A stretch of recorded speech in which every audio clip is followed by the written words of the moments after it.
মুহররম মাসের মাহাত্ম্য এবং ফজিলত জানতে চাই, বিশেষ আমল থাকলে আমলগুলো জানতে চাই।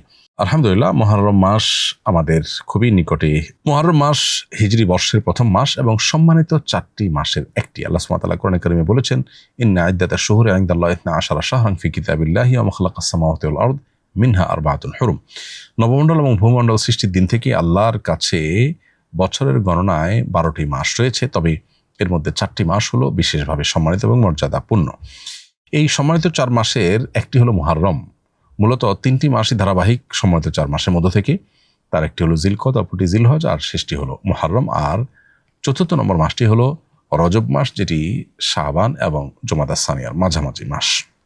তো এই মুহররম মাসটি যেহেতু সম্মানিত 4 মাসের একটি, জন্য সম্মানিত মাসের মধ্যে যেরকম যুদ্ধ বিগ্রহ করা আল্লাহ তাআলা আমাদের জন্য হারাম করেছেন, কোরআন কারিমে আয়াত রয়েছে।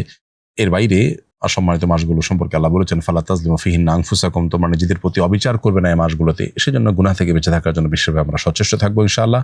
আর মুহররম মাস সম্মানিত মাস হিসাবে তার যে বিশেষ সম্মান রয়েছে সেটা রক্ষা করার পাশাপাশি স্পেশালি মুহররম মাসের একটা করণীয় আছে, সেটি হলো বেশি বেশি নফল রোজা রাখা।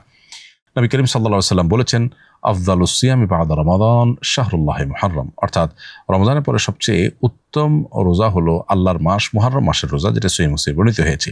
বিধায় মুহররম মাস জুড়ে বেশি বেশি নফল রোজা রাখার চেষ্টা আমাদের করা দরকার। আর মুহররম মাসের 10 তারিখ, যেটাকে আশুরা বলা হয়, সেটাকে কেন্দ্র করে আসরের দিন এবং তার আগে অথবা পরে আরেকটা দিন যোগ করে মোট 2টি দিন রোজা রাখার বিশেষ ফজিলত রয়েছে। এর মাধ্যমে আল্লাহ রাব্বুল আলামিন 1 বছর পূর্বের গুনাহ আমাদেরকে মাফ করে দিবেন। অতএব মুহররম মাস উপলক্ষে আমরা আশুরার রোজা আর পুরো মাস জুড়ে বিশেষ রোজা এবং সম্মানিত মাস হিসাবে যে সম্মান প্রদর্শন সেটি আমরা করবো ইনশাআল্লাহ তাআলা। অনেক মসজিদে দেখা যায় দামি টাইলস লাগানোর কারণে সেজদাতে গেলে নিজের ছবি দেখা যায়, এতে কি নামাজের কোনো ক্ষতি হবে? এরকম টাইলস লাগানো উচিত নয়, এরকম পাথর লাগানো উচিত নয় যেটা দিকে তাকালে নামাজি ব্যক্তি নিজের চেহারা দেখতে পাবে এবং মনোযোগ সেদিকে চলে যাবে। বরং মনোযোগ নষ্ট হওয়ার মতো কোনো বিষয় নামাজের মধ্যে রাখা উচিত নয়। সম্প্রতি আমি হজ থেকে ফিরেছি। এটা আমার জীবনের প্রথম দেশের বাইরে যাত্রা ছিল, তাই পরিবারের সবার জন্য উপহার কিনে এনেছি। আমার বাবা বলছেন কেনাকাটা করার কারণে আমার হজ কবুল হয়নি। তিনি আমাকে বকাঝকা করছেন আর বলছেন আমি নাকি সব টাকা নষ্ট করে এসেছি। তাহলে কি আমার ফরজ হজ আদায় হয়নি? এখন আমার করণীয় কি? হজের সাথে কেনাকাটার আসলে কোনো সম্পর্ক নেই। কেনাকাটা করলে হজ নষ্ট হয়ে যায় এমনটি মনে করার কোনো কারণ নেই। হজের যে আমলগুলো সেগুলো যদি আপনি যথাযথভাবে করে থাকেন, পাশাপাশি আপনি যদি হালাল উপার্জন থেকে হালাল জিনিসপত্র কেনাকাটা করে থাকেন, তাহলে সেক্ষেত্রে সেটা সম্পূর্ণ জায়েজ। এক্ষেত্রে আপনার বাবা যেটি বলছেন সেটি ভুল বলছেন। অতএব আপনি কেনাকাটার কারণে হজ নষ্ট হয়ে গেছে এমনটি মনে করার কোনো কারণ নাই। কিন্তু অনেকেই আছেন যে কেনাকাটাকেই প্রায়োরিটি দেন এবং আমল ইবাদতের প্রতি কোনো খোঁজখবর নেই, তাদের শপিংটাই মূল হয়। সেটা যদি হয় তাহলে সেক্ষেত্রে সেটা আল্লাহর কাছে মাবরুর হজ বা ভালো হজ হিসাবে পরিগণিত হওয়াটা কঠিন। আমি আগামী বছর হজে যাবো ইনশাআল্লাহ। শুনেছি আপনি এবছর হজ করে এসেছেন, আপনার হজের অভিজ্ঞতার আলোকে আমাকে পরামর্শ দিবেন যাতে আমি যথাযথভাবে প্রস্তুতি নিতে পারি। প্রিয় দর্শক, আপনার প্রতি আমার পরামর্শ থাকবে হজের আগে যথেষ্ট প্রশিক্ষণ গ্রহণ করবেন।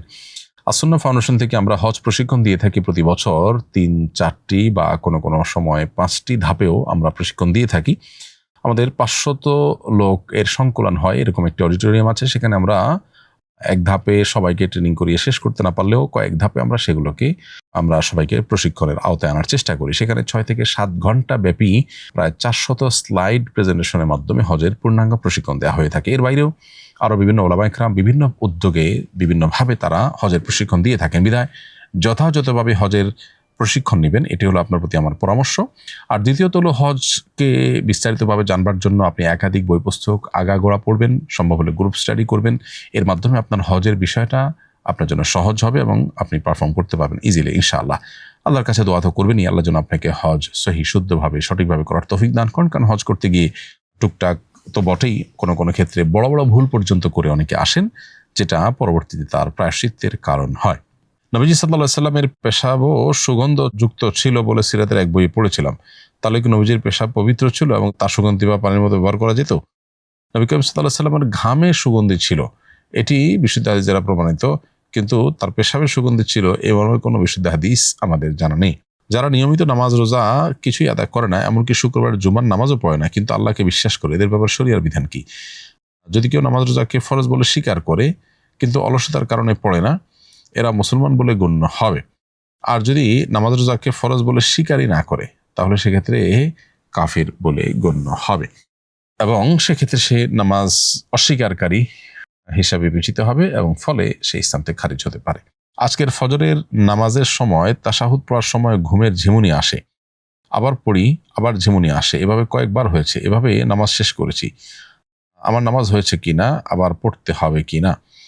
উত্তর হলো যে এমন ঝিমুনির ফলে নামাজ নষ্ট হবে না, এবং যদি নামাজের রক্ষণ এবং ওয়াজিব আমলগুলো সম্পাদন করে তাহলে সেক্ষেত্রে নামাজ হয়ে যাবে। এবং যে ঝিমুনির ফলে আপনি বসা থেকে পড়ে যাননি বা হেলান দিয়ে ঝিমননি, সেই ঝিমনি এটা ওযু ভঙ্গের কোনো কারণ নয়। ফলে আপনি ফরজ এবং ওয়াজিবগুলো ঠিকঠাক মতো আদায় করেছেন কিনা সেটা হলো দেখার বিষয়। নামাজের জন্য যদি সেগুলোই ঠিকমতো আদায় করতে না পারেন তাহলে সেক্ষেত্রে ভিন্ন কথা।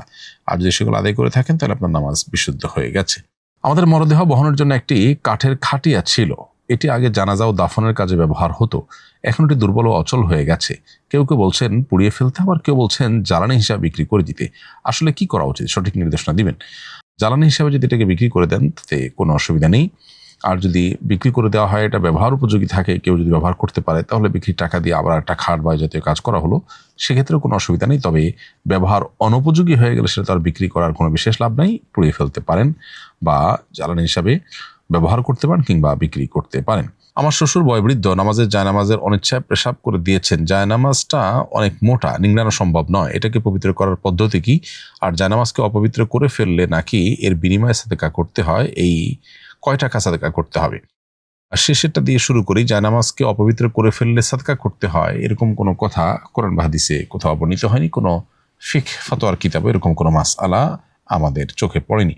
ফলে আমরা বলতে পারি যে জায়নামাজ যদি কোনো কারণে অপবিত্র হয়ে যায় তাহলে করণীয় হলো সেটাকে পবিত্র করা, এর বাইরে কোনো বিশেষ করণীয় নেই। এখন পবিত্র কিভাবে করবেন? উত্তর হলো যে জায়নামাজ যদি অনেক মোটা হয়, এটাকে ধুয়ে নিংড়ানো সম্ভব না হয়, তাহলে সেক্ষেত্রে এটার উপরে পানি ঢেলে দিয়ে এটাকে ঝুলিয়ে রাখবেন। পানি ঝরা বন্ধ হয়ে গেছে, আবার এটাকে পানিতে ঝুলাবেন, আবার পানিতে ধোবেন, ধুয়ে আবার এটাকে লটকাবেন, ঝুলাবেন। এভাবে 3 বার করলে ইনশাআল্লাহ সেটি পাক হয়ে যাবে। এছাড়া পানি ব্যাপক পরিমাণে ঢাললেন এবং ডললেন, তাতে যদি প্রবল ধারণা হয় যে নাপাক যেটা ছিল এর আলামত চিহ্ন কিছু আর নেই, পানির সাথে ধুয়ে চলে গেছে, তাহলে তাতেও পাক হয়ে যাবে।